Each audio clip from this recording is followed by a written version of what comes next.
Good afternoon, everyone. My name is Daniel Garibay, and I'm the Regional Sales Director for B2B in the Americas. On behalf of FT Embrace, FT Women, and Proud FT, I'm delighted to welcome you to the first event of our Hispanic Heritage Month program. Before I introduce our speakers, I wanted to give you a little bit of context on Hispanic Heritage Month and why we felt it was more important than ever to celebrate it. Hispanic Heritage Month has been commemorated in the US since the late 1960s as a way to recognize the contributions of Hispanic and Latinx people to this country. In the decades since, Hispanic and Latinx Americans have become the fastest growing ethnic minority in the US and a real engine for economic growth. The so-called Latino GDP is estimated at 2.6 trillion US dollars, effectively the 8th largest economy in the world, if it were a standalone country. Yet despite the many economic and cultural contributions to the US, Hispanic and Latinx workers continue to be misrepresented and undervalued. To give you a sense of this, Latinas earn 53 cents for every dollar paid to a white non-Hispanic man. And that's for comparable work. Unfortunately, the pandemic has only aggravated these differences. Businesses owned by Hispanic and Latinx Americans were disproportionately impacted by COVID-19 and were 50% less likely to receive government relief than non-Hispanic white-owned businesses. Hispanic and Latinx people were 4 times more likely to be hospitalized and almost 3 times more likely to die of COVID-19 than non-Hispanic whites. Many have suffered job losses and are lagging behind in the economic recovery, as are overrepresented in the sectors that were hardest hit by the pandemic. So it's clear that there's a real disparity between the contributions of Hispanic and Latinx people to the US and their economic reward and recognition. For this reason, we wanted to profile 3 inspiring leaders who are working tirelessly to empower the Hispanic and Latinx community, each one of them from a different vantage point. Today, you'll have the pleasure of hearing from Lorena Curucias, the Executive Director of Mixteca, Cindy Benavides, the CEO of the League of United Latin American Citizens, and Susana Camarena, the Director of Impact and Head of the Tacombi Foundation. The conversation will be moderated by Jen Ablan, the FT's US Assistant Managing Editor. We hope that you will really enjoy this panel. I'll hand it over to you, Jen. Thank you, Daniel. Let's kick things off with an incredible number that speaks to how Hispanics have become a force in our economic, political, and social sphere. According to the US Census Bureau population estimate, there are 62 million Hispanics living in the United States. This group represents roughly 20% of the US total population. Hispanics accounted for over half of the nation's population growth in the last decade. So let me ask each of you the following, since you run successful organizations. How did you get here? We can start off with Cindy. Thank you so much, Jennifer. Y muchísimas gracias, Daniel, for having me, and I look forward to the conversation ahead. You know, as I think of my journey, I am an immigrant. I am a foreign-born, New American-born in Honduras. And at that time, my parents in the 1980s decided to come to the US because we were going through a transformation in terms of increases in crime and lack of opportunity. And so I found myself as an undocumented child in South Central Los Angeles. And I would say that, like so many other stories of immigrants in the US, you know, my story is one where I was able to rise really quickly because of education and access to education. And so went from, you know, picking up cans in the streets of South Central Los Angeles, cleaning houses in Virginia, having the opportunity to go to an HBCU to graduating valedictorian of my class, and then becoming the youngest cabinet member for Governor Kane in Virginia at the tender age of 23, and rising quickly to the national level to work in politics and campaigning, and then shifting over to the nonprofit sector. And today, Jennifer, I find myself as the youngest leader leading a legacy organization in the country, one of the few immigrants leading a national organization of this magnitude, and also one of the few women, Latinas, who are leading a national organization and serving as a vice chairwoman of the National Hispanic Agenda, which is the conglomerate of all the national Latino organizations. So working really collaboratively across the country to make sure that we're meeting the needs of the Latino community, whether it's the issue of civil rights, economy, environment, or foreign policy. So excited to be here.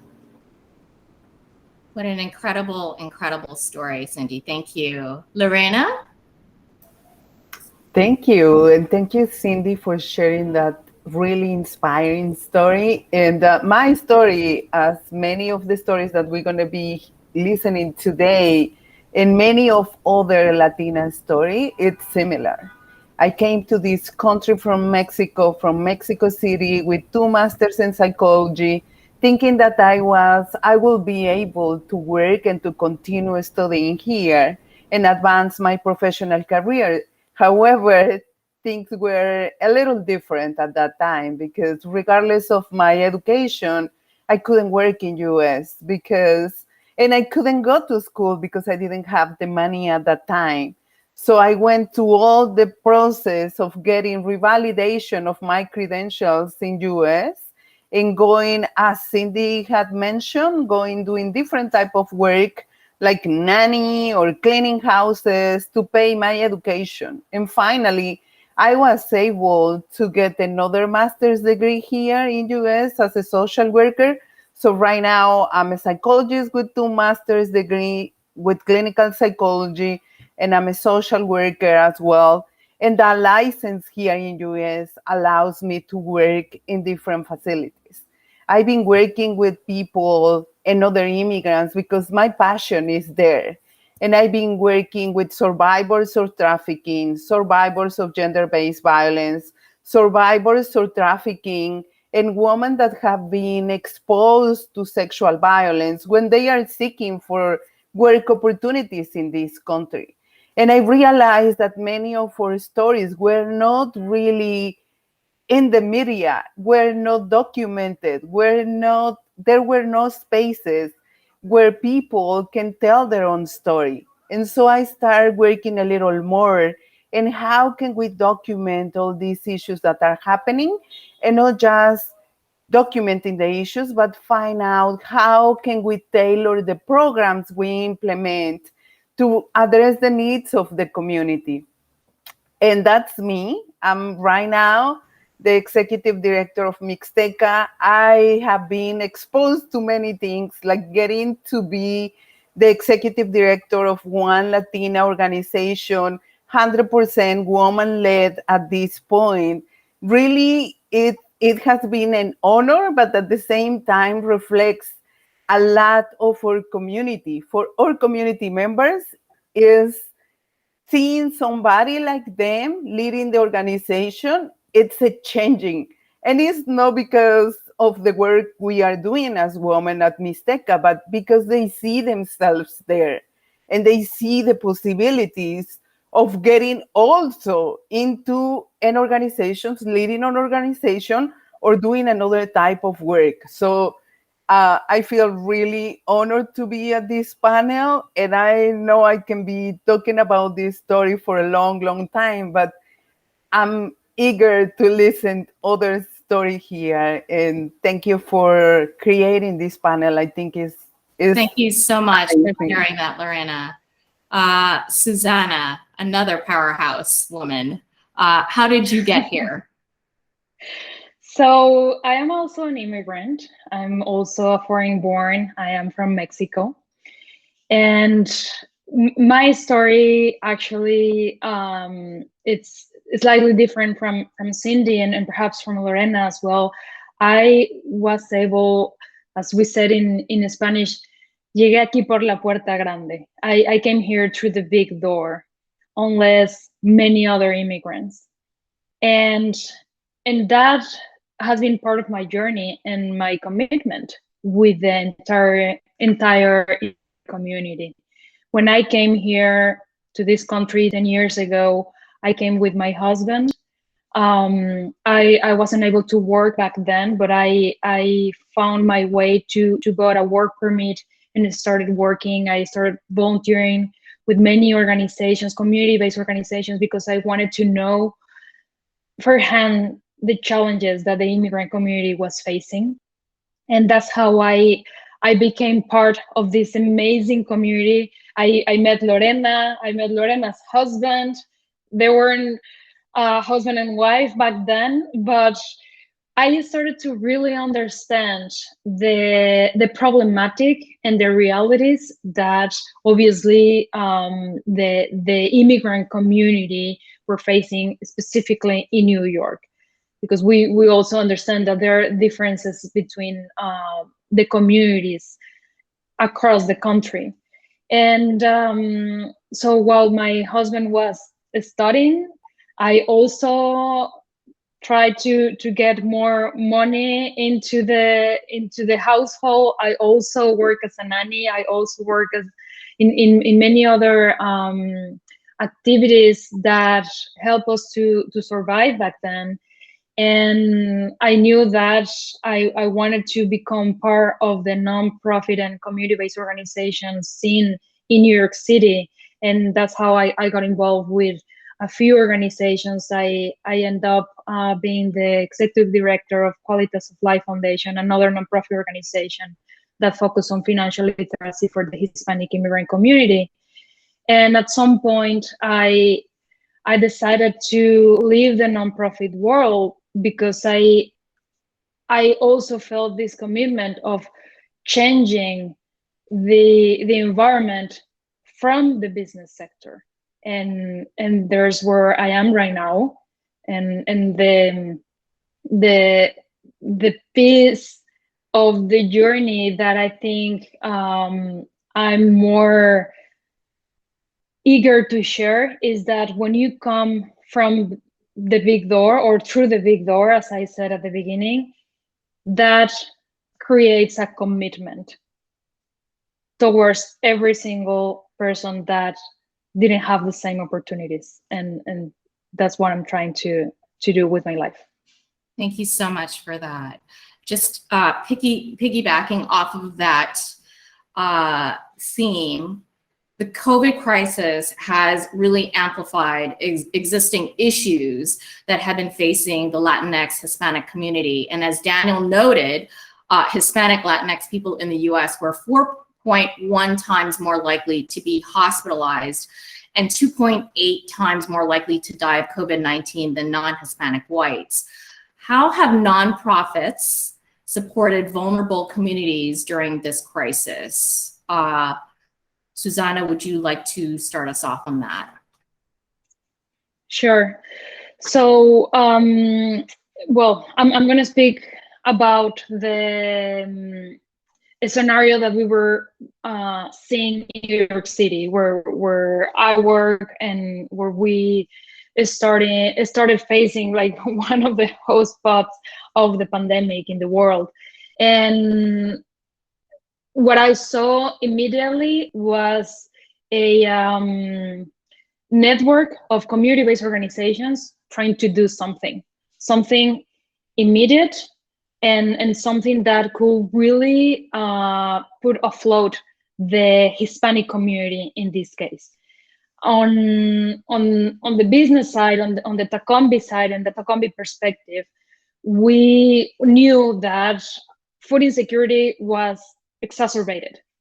The challenge on providing food relief to the community was something unimaginable. And as a company working on the restaurant industry, we had a responsibility, not only with our team members, their families, but their communities as well. So we leveraged our philanthropic arm, the Tacombi Foundation, and through the network of the community-based organizations that we knew beforehand, we quickly adapted our resources, everything that we had in place, to react to this emergency. Again, focusing on the food relief part.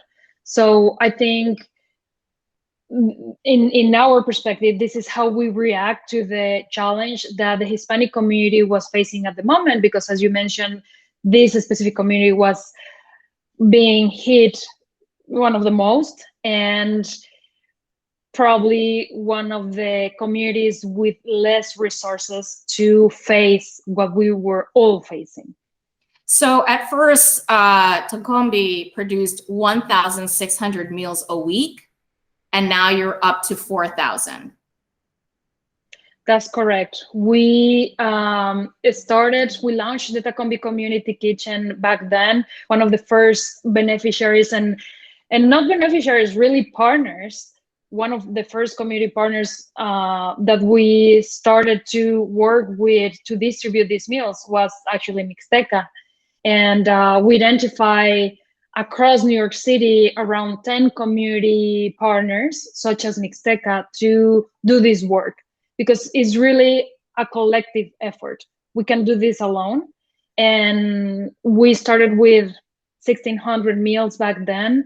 Right now, we're above 4,000 meals a week that are being produced across our 10 locations and distributed across 10 organizations across the city. And this is a program that started because of COVID, and it's going to stay here forever. We have this commitment with the community, and we won't stop unless food insecurity disappear. Unfortunately, that's not the case in a short time. Lorena, how have nonprofits supported vulnerable communities during this crisis? Oof, that's really a heavy question, because I think we just jump into action. We quickly realized that our community need a lot of support, and we realized that they didn't have the resources and we didn't have the resources to support the magnitude of the issue that we were facing at that moment. So we did different things at the same time. So we realized that our community need money, access to money to buy medicine for COVID, access to health, because they were facing a health crisis as all we were facing it. And they need a lot of advocacy services as well, because they didn't receive the service they deserved at the hospitals. And on the other hand, they were sending their loved ones that have lost their lives to COVID back home because they didn't want them to be here. So there were so many lines to be working.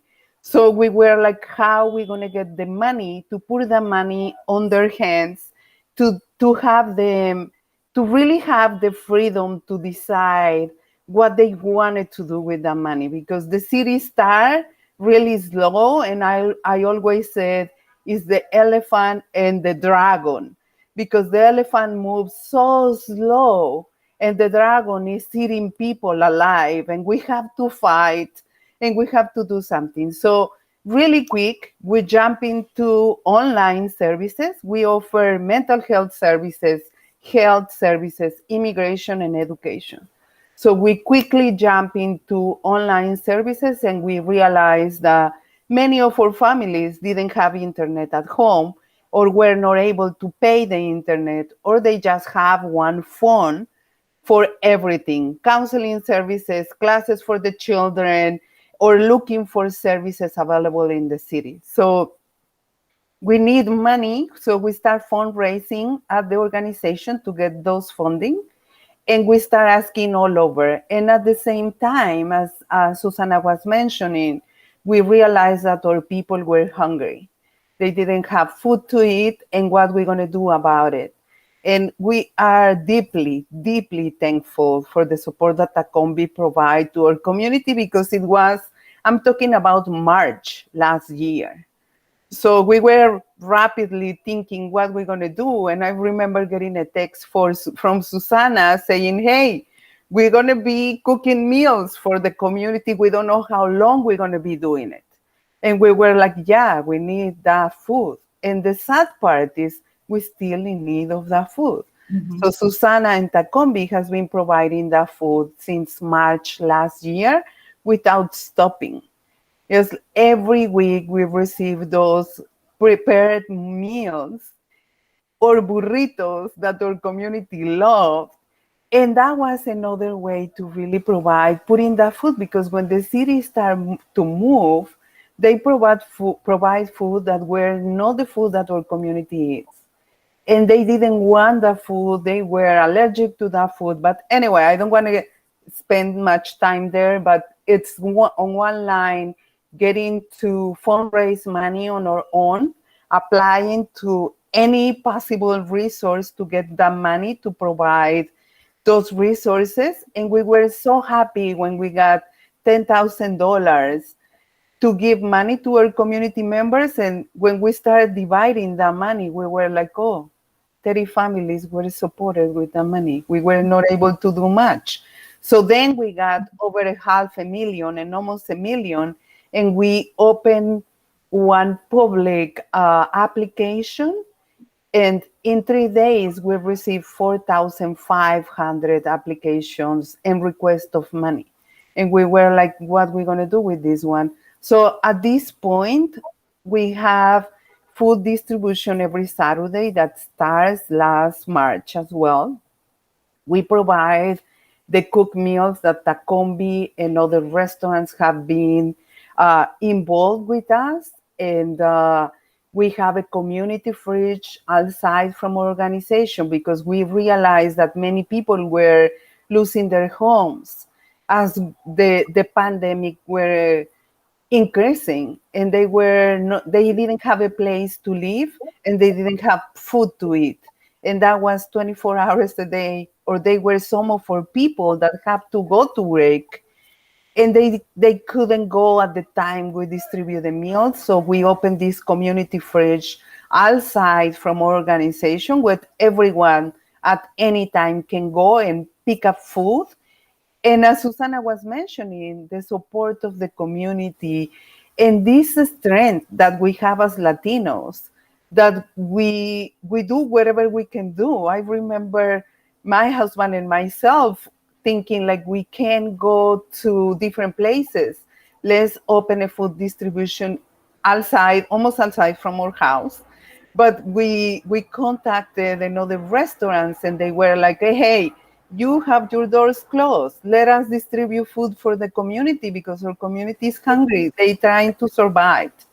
And we started doing it here at Mixteca. And at this point, I think we had grown to almost 100 volunteers supporting our food distribution. And if I say, if the question is, how did we do it? I don't know. The answer is, I don't know. I just think we jump into action. We did what it was needed to be done, and we just did it. And one of the things we did was to take ashes from community members back to Mexico to really provide the dignity and the respect they deserved, because they didn't have anyone to do that one. Mm-hmm. They didn't have family members that were able to travel. They didn't have anyone. We also create space to grieve at the local cemetery in Brooklyn for the community to grieve for the loss of the lives of the people they loved. And we did a lot of advocacy with the hospitals, really pushing that our community should be attended and receive the health services that everyone deserved and that everyone was receiving. Because at that point, it's like one little thing, and I won't take more time, but this is a perfect example of the only money that family had was in the wallet of the person that died to COVID, and that wallet was at the hospital. And you don't know how much advocacy we did to recover that wallet, for the family to have food to eat, to have some money to do the basic things. So I'm really on top of all these things. And after this, I hope I can say this passed, but we know we're still struggling with the consequences of COVID and our families as well. But at the end, I think what I wanted to end this comment is the support of the community, the different communities, the union of different communities, the neighbors supporting us, giving us pamper, baby formula, toothbrushes, shampoo, because then we realized how many things were needed. That support has been life-saving for many, but life-changing for others. And I think that has been the way for our community to show up and to support each other and to say, hey, here we are. And now I have some bread. I put it in the community fridge. Hey, I need some bread. I go to the community fridge and take it. So it's like I'm deeply thankful for all the support I'm receiving and for all the way that our Latinx community have shown during this crisis. And I think our challenge now is how can we keep all this energy moving and how can we support each other as we have been doing it. And you're absolutely right, Lorena, that the crisis is still with us, and we're hearing a lot of heartbreaking stories and stories of struggling families and communities. Cindy, why don't you jump in here? And I know that you had mentioned about pop-up shops. If you can talk about your role within the Hispanic and Latinx community. Sure. Thank you for that, Jennifer. And, I would say that, as nonprofit leaders, typically on any given day, we're trying to drink out of a fire hose. And when COVID happened, we were trying to drink an ocean. And so you can just imagine the amount of calls that we were receiving, the urgency and the need. And what a lot of individuals don't know is that 5 out of 6 Latinos have to leave their houses every single day to work and get paid.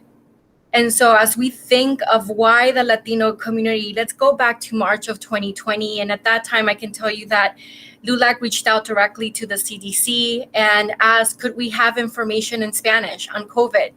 And the CDC's response at that time was, we don't have it and we don't know when we're going to have it.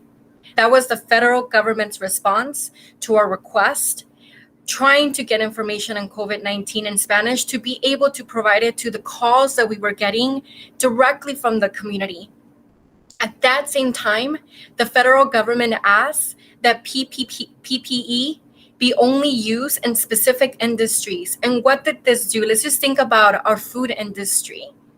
When we look at COVID and the meatpacking industry, if we can just remember all the different meatpacking plants, poultry plants that had to shut down because of the number of cases that were happening, and understanding that so many of those workers are immigrant workers, are Latino workers, are workers from Africa who are working shoulder to shoulder every single day. And I don't know if you remember, but like some of us shop online, some of us go into the grocery store. I do both. But I just remember walking into a grocery store and looking at the meat side or the poultry section, and it was completely empty. And how that impacted Americans across the country as we think of the labor protections that were not existent when it came to our Latino and our immigrant community. I would say that Susana and Lorena are absolutely spot on when it comes to the issue of food insecurity. And one direct story that I have, because as LULAC, we provided financial relief and direct food relief to communities across the country.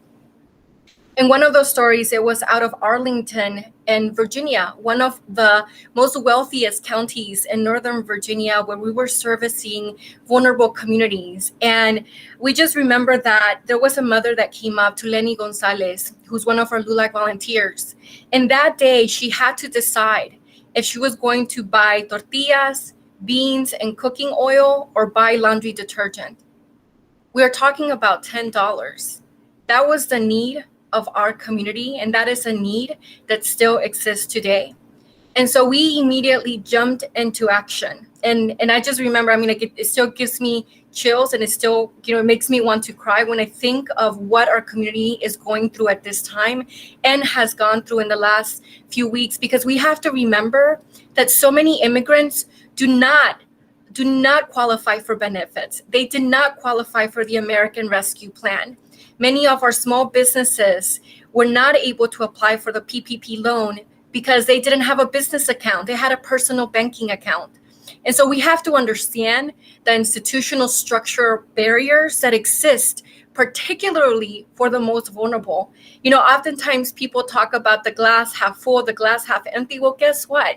Some of our community members don't even have a glass to start with. And so we have to really think strategically about how we reach the most vulnerable. And for us, It was basic information. So we created something called Ayuda en Español to be able to get these needed resources. And we were very grateful that superstars like Eva Longoria joined in, sports teams joined in to try to get this information out to the community. We were partnering with the grocery stores because if there's one thing that is true, it's that all of us have to eat. So making sure that this information was getting out in a very organic way was really important. Then we shifted to vaccination because what we found out was that the level of disinformation online, whether it was Facebook or whether it was WhatsApp, was very real. Very real. In fact, there was just an article that came out that in the 2020 elections, people were 6 times more likely to click on this information than actual facts. And we don't know the numbers for COVID-19 because some of the companies have not disclosed those numbers, but we know that that number is high. And so for us, it's important to continue to also do another layer, which is the advocacy piece. And so as we're directly servicing the community, we're also making the calls and setting up the Zoom meetings with members of Congress, advocating for the American Rescue Plan and advocating for pieces of legislation that does not exclude our most vulnerable, including U.S. citizen children who may have parents with ITIN numbers or who may be undocumented. You know, as we shifted over to Vacunate Hoy, and with Vacunate Hoy, it was the pop-up shops, Jennifer, right? So how do we reach the community? We reach them where they are, right? To Lorena's point, right? If they're coming to the food pantry and you're not there, then we're missing an opportunity. And so for us, it was thinking of the layers of barriers, the layer of transportation, the barrier of technology, and not being able to access an online application to get a vaccination. So we were very fortunate to collaborate and to partner with Walgreens and go into local communities to be able to do pop-up shops so our community could get that vaccination, regardless if they had insurance or did not have insurance. And then I would say it was really thinking outside of the box, right? Like there's nothing like going through challenges to test how creative one can be. I think in nonprofit sectors, we're creative every single day because we have to stretch the dollar to make it sometimes 1,000. And I would say here's where we started collaborating with the Out Council, and we actually did tele-town halls in Spanish, reaching over 100,000 Spanish speakers to make sure that they had accurate information regarding the vaccine. And lastly, I did want to say that it's so important that we also acknowledge that our children were left behind, right? Like when we think about the homework gap, the tech gap, this is a massive gap, right, that has occurred now where 1 in 3 Latinos don't have access to technology. And before the pandemic, we were already seeing children going to the McDonald's, going to the Dunkin' Donuts to access Wi-Fi. Well, what we found out is so many of our children, there was a 400% increase in the number of Latino students who were now receiving an F. And so I want us to just really think about what does this mean, not only for the next year, what does this mean for the next 5 years and potentially for that student's lifetime who may not now have a high school diploma and now have a completely different career path. And so as I think of the work of nonprofits, and these are only, 2-3 stories that you're hearing today, but can you just imagine, the amount of effort that went from so many nonprofits across the country at the local, at the state, at the federal level, trying to meet a need that wasn't being met by the federal government nor the state government. Thank you for that, Cindy. I just wanted to remind our audience that we are taking questions. So if you have questions, please fill out the chat. I'm going to throw out another sobering figure here. Economically, the 5 business sectors most affected by the pandemic generate almost 50% of the revenues of Hispanic and Latino-owned businesses, and 65% of Hispanics and Latinos work in those sectors. The group is overrepresented in 9 of the 10 lowest wage jobs that are considered high contact and essential, including food preparation and certain healthcare jobs. So let's talk about solutions. What can be done to foster more equitable public health and economic outcomes? Susanna, do you want to take that? Great and big question, Jennifer. I hope we could have the answer here and start working towards that. Obviously, I think we can tackle this from many different perspectives. And there's not only one answer or one solution, or as we will say in the restaurant industry, one recipe, right? But definitely, I think that, first of all, in the business perspective, we cannot disconnect from the solutions. The opposite. We have to be part of the solutions. When Cindy, you were talking about the loans that small businesses got, not all of them went to small businesses. Some of them went to big businesses. Takombi was fortunate to get one of those loans. And what we immediately thought about this relief was, how are we going to put this to work and invest this towards the community, thinking about our employees first? And so I think that a positive economic outcome has to be first about thinking, putting in the center the community and those who most need to be lifted up. That has to be the center of every decision. Businesses are part of the community and cannot and should be disconnected from one another. So how using businesses as this force of change, as this force of good, and for instance, one initiative that at least we put together immediately was, okay, we have to increase hourly wages. There's no way we can continue working as we were before the pandemic. And the pandemic just triggered many and brought to light many things that weren't done right before. But we have been struggling with issues for many years, and the Hispanic community have been left behind for many years. This is nothing new. The food insecurity and other challenges that Cindy and Lorena was sharing before. So I think the economic outcome that we want to see is the one that we have to contribute to make it possible, I would say. Cindy, what can be done to foster more equitable public health and economic outcomes?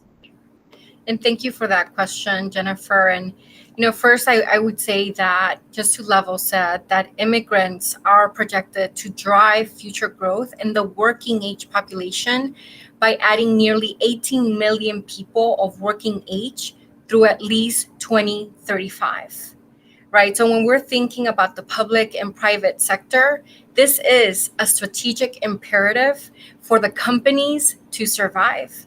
Latinos today are 20%. And in just 3 decades, we're talking about 30 years, we're talking about our lifetimes, Latinos will grow to be 120 million strong.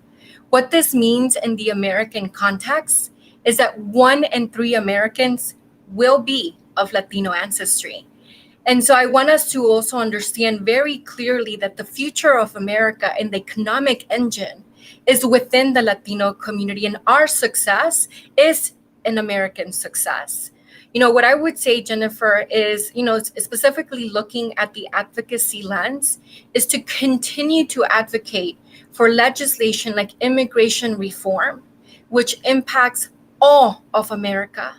And what a lot of people don't know is that 45% of Fortune 500 companies were founded by immigrants or by their children, right? When we think of Amazon and Jeff Bezos, hello, Cuba, when we think about Google and when we think about Alphabet, when we think about Facebook, again, we have so much to contribute, and we have already contributed to our economy and to the long economic revenue of this country. And so I would say absolutely, if your company has not yet supported immigration reform, to be very public about supporting it, because this impacts our American economy.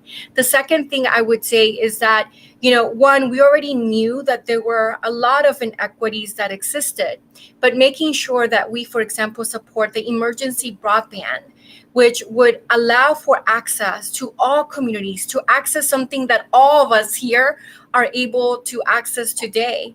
And I just want us to think again about how we make sure that all of us have a level playing field, that regardless of where our children or our families live, whatever that zip code may be, what we're asking for is access to opportunities. And then I would just say, Jennifer, and this is something that's really close to my heart, is the issue of representation. The truth is that whether it's government, the nonprofit sector, or the private sector, ensuring that Latinos are at the table is a strategic imperative as we see ourselves not only as consumers, as the workforce, and as leaders. And so, I want to just give a really clear example, and this is out of California, where we had SB 979 pass, where now there's a deadline of December 31st for public companies headquartered in California to have an ethnic minority on their corporate board. In California, where 38% of the state population is Latino, of these corporate boards, only 1.1% are Latinas. Now, I want us to just pump our brakes for a second and think about how staggering these numbers are. So we're really having a conversation about equity, equality, access to capital, and the economy. Let's stop and make sure that we have those voices represented at the table at all levels of the company. And until that happens, we will not have equity in America. As the largest growing population, we're at 20% now. And again, in just 3 decades, we're going to double. It's strategically imperative that Latinos be included in the conversations of diversity, equity, and inclusion. And so I say that because I know from the advocacy perspective, we're supporting improving corporate governance through Diversity Act, Senator Menendez bill, and Senator Menendez, who's a senior member of the Banking and Housing Committee, to make sure that this is something that occurs in the private sector.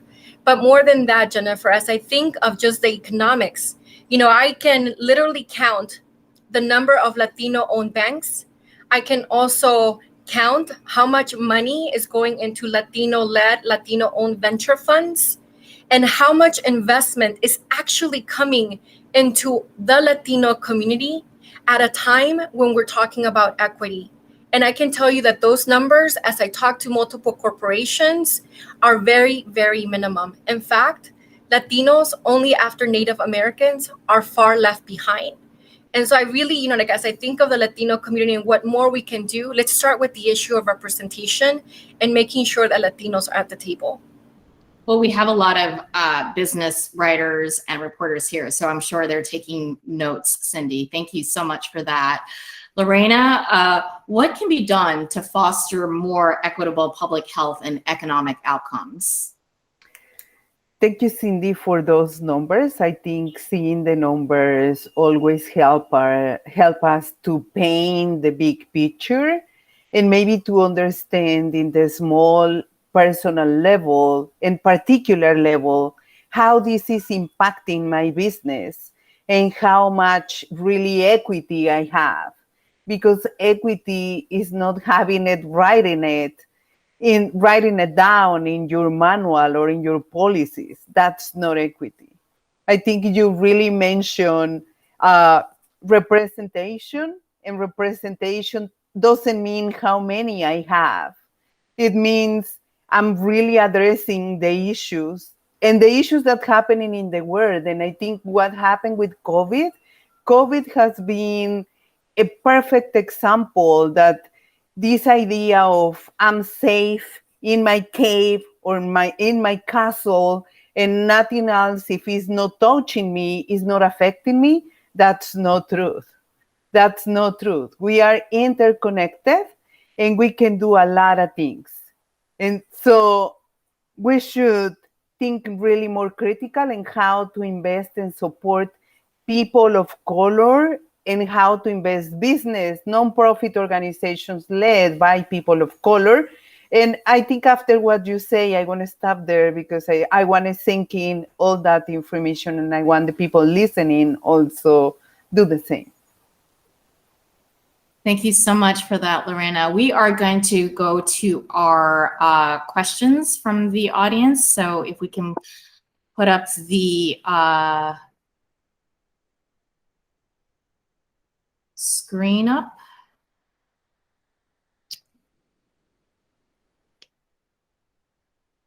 So women and LGBTQ plus people in the Latinx community have faced harder challenges during the pandemic. How have your organizations addressed their specific needs? I can jump in here, Jennifer. And I have to disclose, I am a complete nerd, and I realize I speak in numbers. But there was an article that came out in January of this year where nearly 80% of the 346,000 workers who vanished from the U.S. labor force were women. So there is no question that COVID-19 impacted women, and particularly women of color. For folks that are tuning in, there's a great report from the American Association of University Women that talks about the economic, the health, and the socioeconomic aspect of how COVID-19 specifically impacted Latinas. You know, in terms of the economic aspect, it was really the economic insecurity, understanding that so many of our Latinas were not only workers in these industries that were hit hard. And, you know, a lot of folks think, well, maybe they were able to collect unemployment. Well, a lot of these workers were furloughed without pay. And on top, they did not qualify for any type of benefit. You know, in terms of health, it was not only COVID-19, understanding that for the workers that were going into work, that they were getting COVID-19 at higher rates. And let me just give you a hyper local example. I'm out of Fairfax County, Virginia, where we're 18% of the population, yet over 60% of the COVID cases were in the Latino community. And again, that speaks to the disparity in number. And by the way, this is not a unique example. We saw this all over across the country in terms of how Latinos were being hit the hardest. And then lastly, I would say, you know, mental health, right? Like we know that during COVID-19, there was an increase in domestic violence against women, and that our different home and safety security networks were also impacted. And so I just want to be very clear about that. So how did LULAC step in? Well, absolutely. One was the issue of food insecurity, understanding that so many of the head of households are Latinas leading their families. And so we wanted to make sure that not only did they have access to food, but we were also able to provide a financial relief of up to $800 to families to be able to do whatever it was that they needed with very basic documentation, understanding that many of our vulnerable communities are afraid of institutions and do not want to even disclose their address. And so we made sure to provide the food insecurity and then the financial insecurity. And then we shifted and also provided assistance to Latina entrepreneurs, so Latinas who had existing businesses, by making sure that they were able to apply to the PPP loans, as well as providing direct relief to the businesses, including training. So this was a time for us where we expanded on our mission and started doing direct food and financial relief, and then expanded on our entrepreneurship programs. Susanna, do you want to jump in? Oh, Lorena, go ahead. Yeah. Are you sure, Susanna? Okay. Yeah, as I mentioned at the beginning, Mixteca is 100% immigrant woman-led organization, and this is an intention. We are intentional on the way we lead and on the programs we develop at the organization. And I think there is another community here that we are missing, and is the indigenous community. As Cindy was mentioning, that the information was not translated into Spanish. It was not even think to be translated into indigenous languages. So at Mixteca, we start developing all this material in Mixteco, Quiché, Quechua, in 4 different, and Mije, to really provide this information to the community. And we dedicate one part of our financial assistance that we provide in gift cards for them to do whatever they want, they consider the most important need.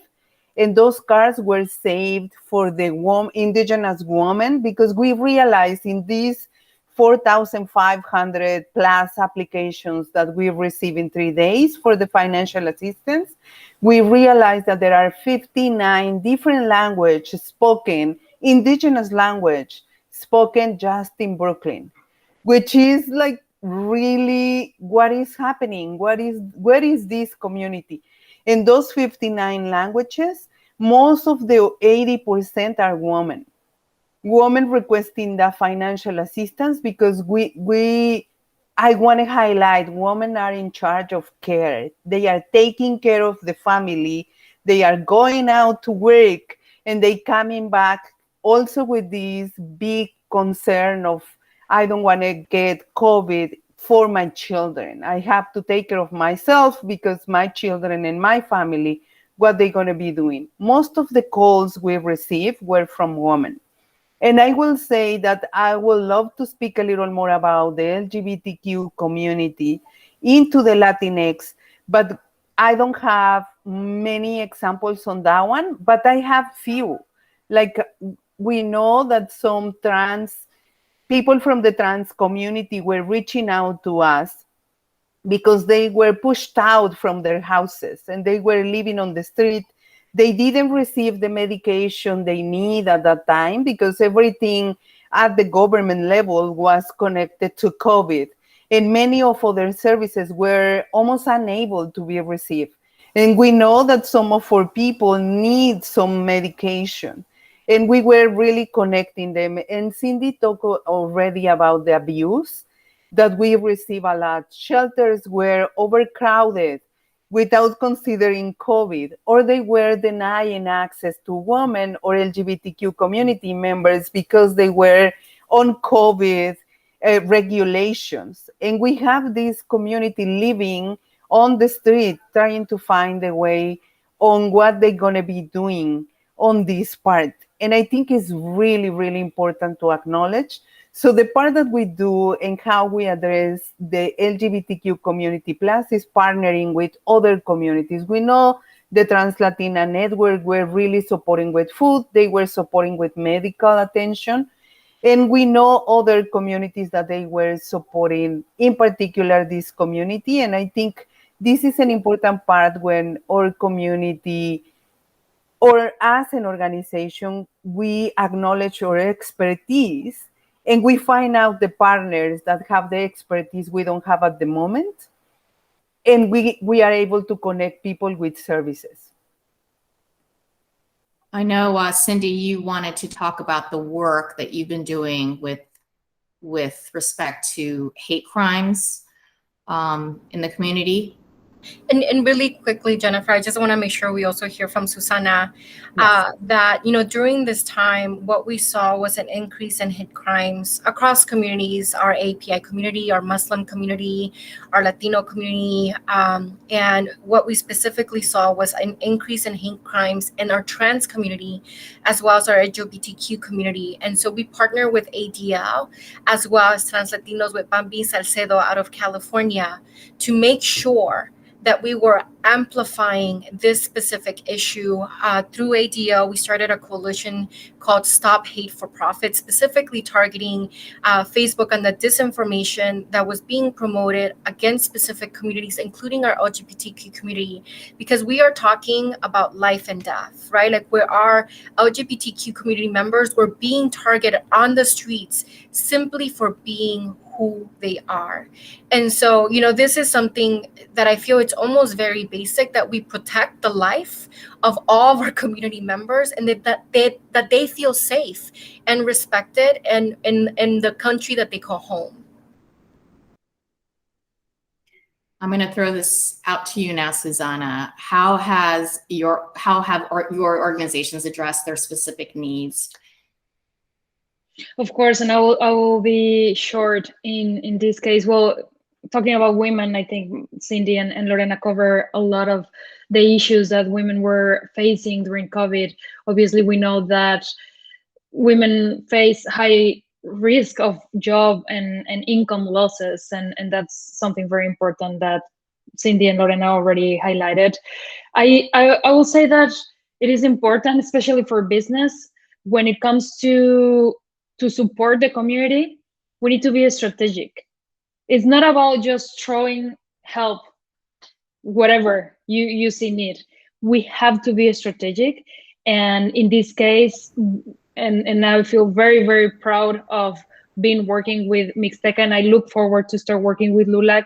Cindy, we need to talk, but the criteria that we used to identify and start partnering with organizations that were supporting women and LGBTQ community was a crucial part of what we did. It's not just, okay, who needs help? Here goes the help. We need to be strategic. We need to partner with organizations that are doing not only one thing, but multiple things. So the help really comes from multiple levels and really tackles different challenges that the person and their families are facing. So through the Takami Foundation, we partner with organizations such as Mixteca, but organizations also just focus on the LGBT community, because as I remember you mentioned on our emails back and forwards, this community is the minority within the minorities. So let's not forget about that. Let's not forget about the added challenges that specific minorities face during this crisis. We have more questions coming in. The Latinx community, like many others, is often viewed like a monolith. What are the challenges of the different cultural groups you think we should understand? And I know that we are strapped for time, so if Susanna, if you could respond to that question real quickly. We need to understand that we all have to be educated, and I saw your message, Lorena. Love it's also the key. We need to understand that we need to love each other, no matter who we are, no matter where we come from, no matter how we look. We need to love each other, and that will solve the problem. I love that message. Cindy? So I would add, as we think of the Latino community in specific, right, that we think of the narrative that has been built in America about our community with our own voices. A lot of times, Jennifer, people forget the Guadalupe Hidalgo Treaty, which annexed not only Texas, Colorado, California, Nuevo Mexico, and these are all states, by the way, where our Mexican community, our Mexican American community already live. And so I always say that before there was Texas, it was Texas. And before it was New Mexico, it was Nuevo Mexico. And Colorado is still Colorado. And, as I think of what the future holds and understanding our community, we are absolutely not a monolith. If we learned anything from the 2020 elections, is that a Latino in Florida is very different from a Hispanic in New Mexico, from a Tejano in Texas, from a Latino in California, or a Chicano in the Midwest. And it's so important that we understand those nuances. The other day, someone was saying, gosh, those immigrants from Puerto Rico, to me, it's just the amount of education that we have to do still. So to make sure that individuals understand that our Puerto Rican community are US born citizens, they were never immigrants. And that we understand that, the concept of Latino is a very much US based concept where all of our nationalities fall under that brand. But if you go to Mexico, you actually say, I'm from Monterrey, or I'm from El DF, or if you go to Honduras, you say from what city you are in that country. You don't say Latino. And so, Jennifer, we have ways to go, but one thing to be thoughtful about is just to understand the nuances that exist within our vibrant Latino community in the US. And I will give the last word to Lorena. Thank you, Jennifer. And I will say having really this humility approach to answer, to being open, to learn, because every time we're going to learn something from the other person instead of looking for the similarities. How all of them eat burritos? No, we don't. And not all of the Latinx community members eat the same food or have the same ideas. Obviously, as not every white person has the same ideas. So if we are open and we approach people with this humility of and openness of learning, I think we all gonna benefit. And I will say it also, depending on the stage everyone is, like, open the floor for other stories, open the floor for other people sharing their own experiences, and that's going to be rich for everyone. And I think that's another way to learn, not assuming things but asking. Thank you, Lorena, Cindy, and Susanna for being here. Thank you so much for this important and enlightening conversation. I will throw it back now to Daniel Garibay, who will close us out. Thank you, Jen, and gracias to our amazing speakers. This has been a highly inspiring session. We're so grateful for your time, but also for the work that you've been doing to keep people alive during a really difficult time. So we cannot thank you enough. To our listeners, there is a way that you can thank our speakers and their organizations. Throughout Hispanic Heritage Month, we will be fundraising on behalf of Mixteca. We're at 22% of our goal, so we have a long way to go. So if any of you feel inspired right now, I am going to share the link so you can go and share, and you can contribute. And otherwise, we'll keep promoting this during the month. And next week, we will have a virtual cooking class with one of the chefs at Tacombe, Oscar Hernandez. So more details to come on this, but if you're interested, we will be making ceviche, which is a delicious, very fresh dish. So it'll be at 12 p.m. Thursday next week. So please look out for an invite. Thanks, everyone.